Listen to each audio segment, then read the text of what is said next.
The boy is an amazing genius. The useless wooden pallet became precious in his hands. Stepmother's 70th birthday is coming in a few days.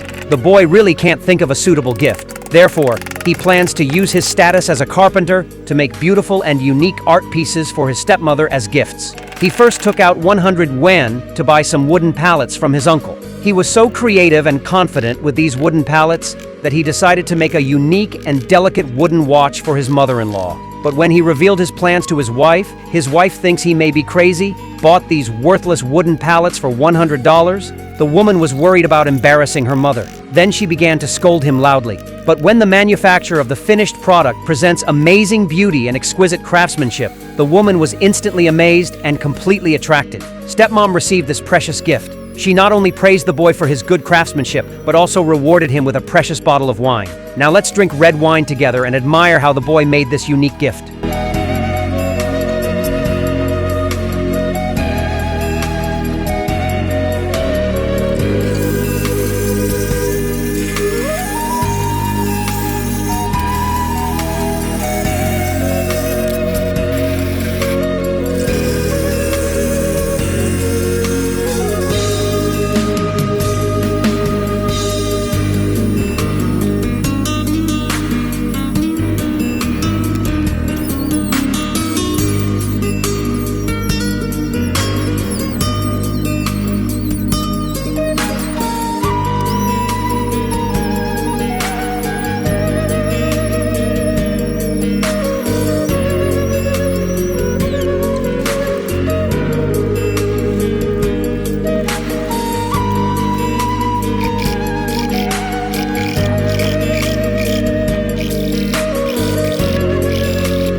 When you look at this stage, this exquisite wooden watch is finished, although the video is only a few minutes long. But in fact, it took the boy 7,746 hours to complete this task. So everyone encourages artisans. Your support is the driving force behind our creation. Thank you very much. Can you evaluate this wooden watch? If the maximum score was 100, how many points would you give him? Welcome to the comments section. See you next time.